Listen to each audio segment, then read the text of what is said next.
Alors bonjour à vous et bienvenue, j'espère que vous allez bien. Aujourd'hui, je voulais vous partager un élément dont on ne parle peut-être pas assez parce que ça paraît un peu ésotérique, un peu pas très concret.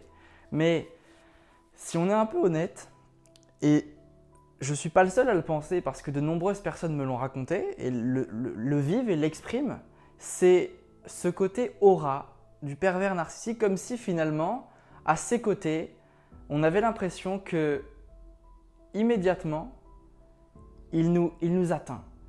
Avec son regard, avec son énergie, immédiatement, on se sent comme habité d'une certaine force. Et je veux rester très concret parce que je sais que voilà, on est sur YouTube en grand public, je ne voudrais pas choquer, mais on est comme si on était habité par une force un peu diabolique, entre guillemets.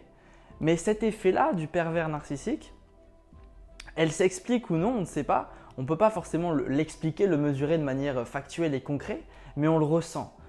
Même en regardant le pervers narcissique, dans son regard, on peut parfois sentir des émotions très fortes.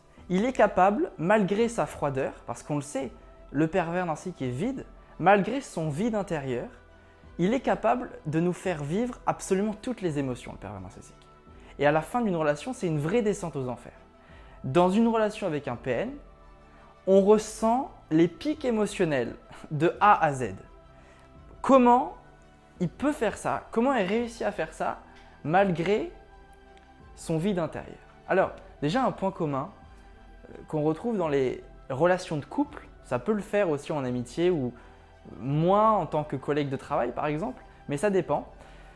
Une des stratégies que le pervers narcissique utilise, il fait appel absolument à votre passé. Un pervers narcissique vous pose énormément de questions.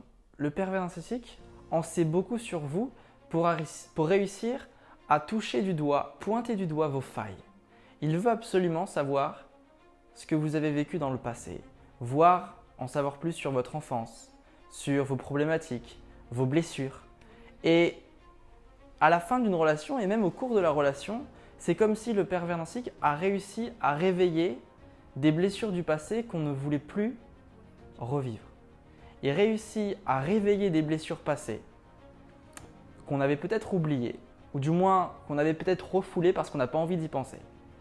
Et en plus du pervers narcissique qui nous fait mal par ses phases de culpabilité, à nous dénigrer, on a en même temps le poids de notre propre passé qu'il a réussi à faire ressurgir. Et ça, c'est super intéressant de voir cette dynamique-là et de le comprendre. Le PN, en plus de nous faire mal par sa personne, il nous fait mal en se retournant contre nous-mêmes, en nous retournant nous contre nous-mêmes. Et Paul-Claude Rackamy appelle cette technique la double détente. Alors, il n'en parle pas exactement dans le thème dont j'en ai évoqué, mais c'est-à-dire que le PN agit en deux temps.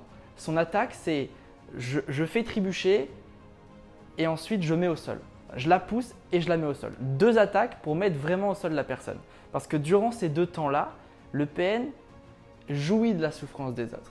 Et c'est ça qu'il faut bien différencier le pervers narcissique d'un simple manipulateur ou d'une simple personne qui veut faire du mal. La différence, c'est que le PN, lui, veut jouir de ça. Il veut assister au spectacle. Il veut vous voir passer par toutes ces phases émotionnelles. De la joie, de la tristesse au vide. Parce que son but, c'est de nous détruire et de nous mettre complètement au sol en nous vidant complètement. Ok? Donc cette aura magnétique qu'on peut ressentir avec ce pervers narcissique, on ne peut pas la mesurer factuellement, mais comment on peut l'expliquer? Eh bien, on peut l'expliquer parce que déjà le pervers narcissique, son esprit est divisé en deux parties. Alors je ne vais pas en parler vraiment en détail parce que c'est un peu complexe, mais concrètement, rapidement, dans son enfance, il a vécu un traumatisme, un choc. Évidemment, ça ne fait pas de nous des pervers narcissiques si on a vécu des chocs. Tout dépend, ça c'est le mystère de la vie, mais il a vécu un choc. Et immédiatement, son vrai soi, c'est-à-dire sa créativité, son empathie, a été bloquée. Il a coupé ça et il s'est construit un nouveau faux soi. Il s'est construit un faux soi et il a basé sa vie sur un mensonge, sur une réalité. Il s'est créé un nouveau lui. C'est pour ça qu'il se voit comme quelqu'un de grandiose parce qu'il a créé un personnage de lui dans sa vision. Il se voit comme quelqu'un de puissant et dans sa tête, il vit un film.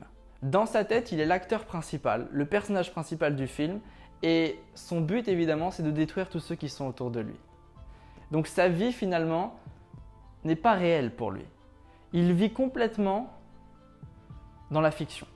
Et ça, il faut bien le comprendre, le père narcissique ne vit jamais dans la réalité. Dans son esprit, c'est complètement fiction. Et c'est pour ça que parfois, on a une certaine rage narcissique de sa part parce qu'il a parfois des flashs de son vrai soi qu'il ne veut pas voir, il veut le refouler.